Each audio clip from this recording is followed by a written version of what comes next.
Ukraine has hammered Russia's Baltic ports, halting some oil exports. It's hit Leningrad's largest oil refinery and sunk an icebreaker in port for good measure. But Russia has hit back with more than 600 ground assaults and the largest drone strike of the 4-year war. Almost 1,000 drones fired at Ukraine in a 24-hour period.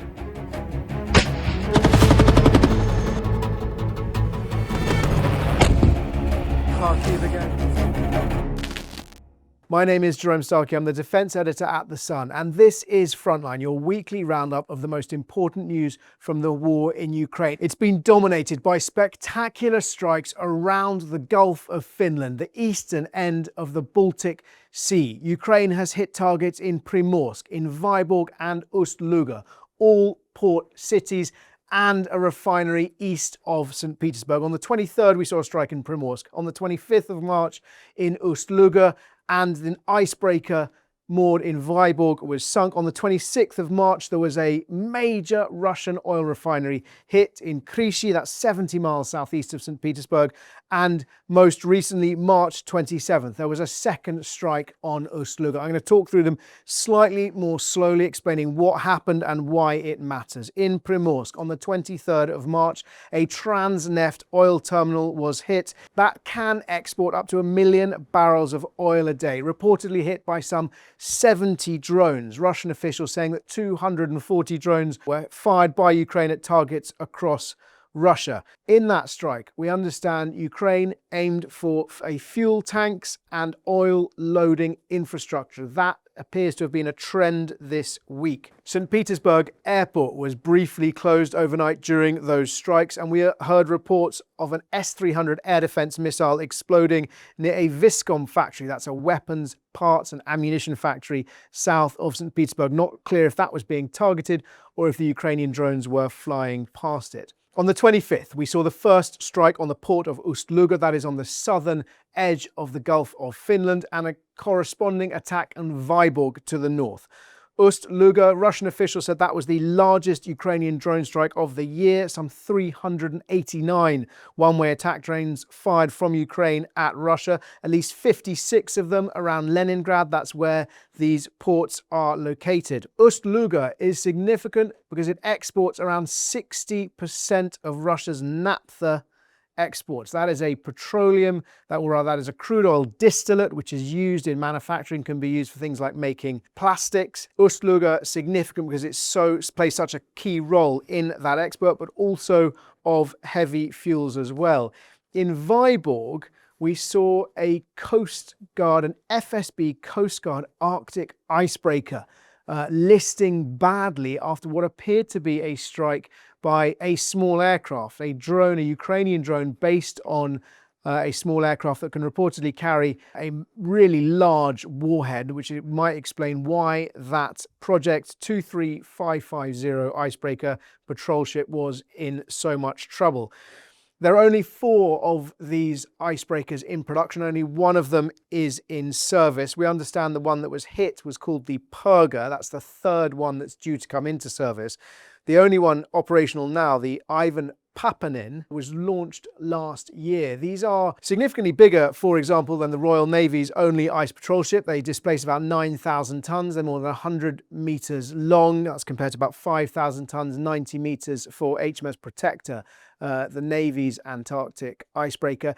But these are also capable of carrying containerized caliber cruise missiles, according to Ukrainian military sources, and so therefore clearly part of Russia's ambition to project its power in the high north, and that's an arena of competition of increasing concern to NATO and European allies. So a significant strike. Some of those strikes against the oil infrastructure are really important because that's degrading Russia's ability to generate income. Hitting a vessel, a valuable vessel, important because it's degrading Russia's ability to project military power. And of course, it's just so symbolic, seeing a picture of a major Russian vessel listing half sunk in port, hugely damaging and embarrassing, demoralizing for Russia. On the 26th of March, we saw one of Russia's largest refineries being hit. That was in Kirishi, about 70 miles southeast of St. Petersburg.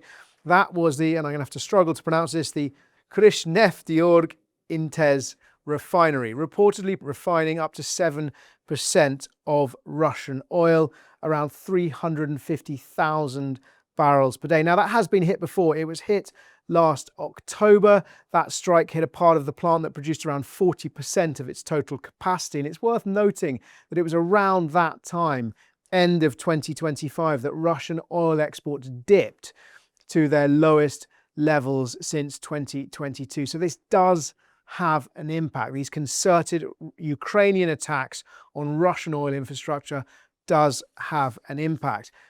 Overnight, again, we've seen more strikes against Ust-Luga. It's ablaze, footage showing that port burning now. In Ust-Luga, as in Primorsk, the focus of the Ukrainian strikes appears to have been twofold. Both the oil storage facilities, but even more importantly, perhaps, the loading mechanisms, rail loading mechanisms for getting the oil from the refineries onto the vessels. And that creates a real choke point, because if Russia's unable to get the petroleum products from the refineries into the vessels, then the refineries themselves will have to reduce their rate of production. So even without the strikes, for example, on the refinery in Kirishi, at least 3 other refineries may also be affected, and those are in Yaroslavl, Moscow and Ryazan. And we know that particularly the refinery in Ryazan has been hit multiple times. So these are all part of Ukraine's attempt to degrade Russia's oil industry, because that's about reducing the Kremlin income from the trade. And this trade is largely sanctioned, but Russia nonetheless still managing to export huge volumes of oil, still managed to generate huge amounts of income. And that income has soared in recent weeks because of the US-Israeli attacks on Iran, which have sent the oil price soaring. How has Russia replied? Well, we've seen almost 2,000 missiles and drones fired at targets across Ukraine. That has been one of the largest numbers of attacks since the war began. And 948 of those missiles and drones were fired in a single 24-hour window on the 23rd into the 24th of March. That started with 426 fired overnight. That day, another 556 fired at targets right across Ukraine. Now, astonishingly, reports of fatalities, mercifully few, only 3 confirmed killed, dozens more injured. But that may, of course, be because Ukraine does not report military casualties. We saw astonishing, terrifying footage of a black Shahed drone crashing into Lviv in western Ukraine in daylight, causing enormous damage to a UNESCO World Heritage Site, the Bernardine Monastery in the center of town. In the close battle, Russian forces have launched more than 600 assaults across the front line, from Kherson in the south to Sumy in the north. The focus of these attacks appears to be Ghulyapole, Pokrovsk, and around Konstantinivka and Kramatorsk at the southern end of the fortress belt. Ukraine acknowledging they have made some gains around Slovyansk and Pokrovsk, but at an enormous cost in terms of lives. Ukraine also claiming that it has managed to liberate territory around Berezove, that's southeast of Alexandrivka, contributing to the 400 square kilometers that Ukraine says it has liberated since the start of this war. Ukrainian attacks focus success in the sort of southeastern Zaporizhia axis has, we understand, forced Russia to divert some of its best troops, VDV airborne paratroopers and the naval infantry, the Marines, from the fortress belt where they were planning to fight further to the southeast. Outside Ukraine, well, of course, the focus has been on the Gulf. We've seen President Zelensky in Saudi Arabia brokering a defense cooperation agreement. I understand there are now about 200 Ukrainian military personnel in at least 3 countries in the Gulf region trying to help those nations defend themselves from Iranian drones. They have had some success, but interestingly, their success has not been perhaps as quick or as large as they would have liked. And that's been down, as I understand it, to the lack of layered defences and sensors, which Ukraine has been so effective at building up. One advantage Ukraine has, of course, is its size and its ability to detect incoming Russian drones over large distances. A very, very different situation in the Gulf. Those countries right on the coast. So much of their cities, infrastructure, the Emirates really are just coastal. Many of them Emirates have hardly any time at all to track these weapons coming from Iran. And the sensors certainly don't exist on the water or further afield to detect these weapons, to give the interceptors time to react. Another problem they have is there isn't a common air picture. Each of these countries operates its own sovereign air defense system. There isn't a single place or mechanism for each of them to share information about the incoming threats, which makes it slightly harder, or significantly harder, for them to divide up how and who responds to them. Also outside of Ukraine, worth looking at some of the sabotage we've seen. 3 incidents come to mind. On March 21st, 6 tourists were arrested in Norway for flying drones over the Rasmund base in northern Norway. That had been hosting a major NATO exercise, Cold Response. They were all 6 fined, all released, but 3 of them still under investigation. On March 24th, we saw Czech police announce the arrests of 3 people in connection with the arson attack on a drone warehouse. That warehouse was stockpiling drones to supply to Ukraine. Interestingly, 2 arrested in the Czech Republic, 1 arrested in Slovakia, 2 of them Czech nationals, 1 of them an American citizen. We don't know who was arrested where. One other thing to note is that here in this country, on March 20th, 2 people were arrested for trying to gain access to HMNB Clyde. That is the nuclear submarine base in Scotland known as Faslane. It's home to Britain's nuclear deterrent submarines armed with Trident II Doomsday missiles, and it's also home to the Astute-class submarines, the Hunter-killers, which are armed with Tomahawk land attack cruise missiles. Now, this was not a sophisticated attempt to get in, but it caused concern because one of the people was an Iranian man. He was traveling with a Romanian woman in a vehicle. They were arrested outside the base, held for about 4 nights, released before they were charged in custody, but released before they appeared in court.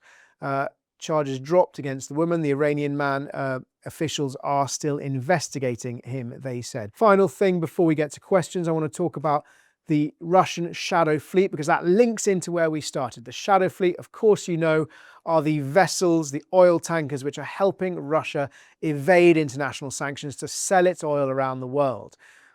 Britain's Prime Minister Keir Starmer announced this week that he had given the armed forces permission to board sanctioned vessels in UK waters. Now, this is a long overdue decision. It brings Britain up to speed with where many of our allies already are. Finland boarded a Shadow Fleet vessel in December 2024. Belgium, France, Estonia, Sweden, they've all launched multiple boardings between them. Britain's role so far has been limited to observing. What's interesting, though, is that there are dozens of Russian-sanctioned vessels continuing to transit UK waters. They were in the channel when Starmer made this announcement. They continue to sail in and out of the channel as we record this update. I stayed up very late one night looking at open source reports of a Shadow R1 spy plane. That's a Special Forces RAF spy plane patrolling the channel for hours. It looked like there might have been a raid about to take place. I can't tell you whether that was connected or a coincidence. Starmer has laid down the gauntlet in many ways to Russia with this threat to board. It's presumably now only a matter of time before a tanker is boarded, or else Starmer and the UK Armed Forces risk looking rather silly. As ever, if you do have any questions, please ask them in the comments below and I'll do my best to answer as many as I can next time. Thank you for all of them. Thank you for the positive comments as well. Question number 1, could a Flamingo or a Storm Shadow missile destroy the Kerch Bridge? And another one of you asking, why is the Kerch Bridge still standing? Well, it's still standing because bridges are incredibly hard to destroy from afar. These are engineering marvels of reinforced concrete and steel. It's hard to bring them down. Ukraine has tried many times with underwater drones, with car bombs, with surface attacks. The only way perhaps that they might manage with those missiles would be to use a huge number of them, effectively to hit the bridge in so many places simultaneously that the road sections would collapse. But they haven't been able to do that so far. They've been precise, targeted attacks on key parts of the bridge, but the missiles themselves have been unable to cause enough damage to close it for any great length of time. They caused damage. Russia's been able to repair it. It remains open. Question number 2. Is China watching America deplete its stockpiles before it attacks Taiwan? Well, another one of you made the very prescient point attributed to Napoleon that you should never interrupt your enemy when they are making a mistake. And Beijing may well be thinking that about America's war in Iran, which is consuming significant amounts of military resource, is harming economies because of the impact on oil prices and generally destabilizing the Middle East region.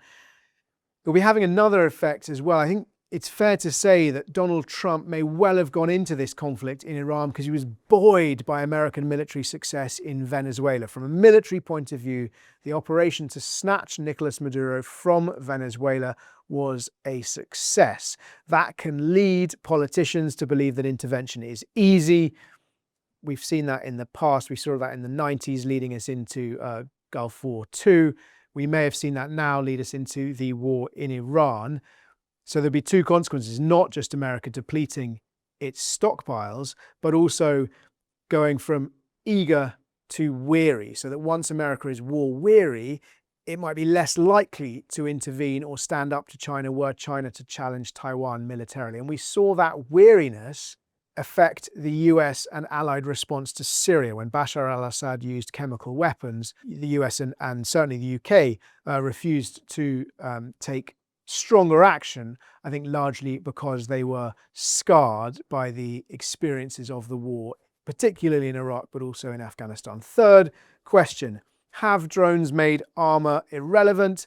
Absolutely not. I mean, if that's a question about just armor itself or armor more broadly, like armored vehicles, tanks, those armored vehicles and tanks have played much less of a role because of drones at the moment. Drones are in the ascendant. Military technology tends to leapfrog.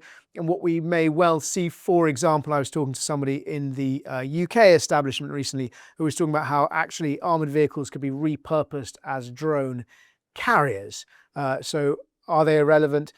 No. Is their role changing? Yes. And will we likely see them on the battlefield again? I think almost certainly. And do one more question. Why did Ukraine's summer counteroffensive not reach the Sea of Azov? It's a really good question. I talked about it last time. That was their goal, to get down from Zaporizhia through Orikhiv to the Sea of Azov to cut the land bridge, fundamentally probably for two reasons, but the first was Russia's incredibly well dug in, prepared defences with miles and miles of razor-wire dragon's teeth trenches and minefields combined with precision artillery to try and hit Ukraine as and where they tried to breach through, and also fundamentally perhaps an unwillingness among Ukraine's generals and political leadership to sacrifice the lives and materiel that they might have needed to punch through. My understanding is they got really, really close to punching through the Russian lines, to creating the disarray that they needed, but they pulled back just before that point. Thank you for watching. If you've got any questions, please do ask them in the comments below, and I'll answer as many as I can next time.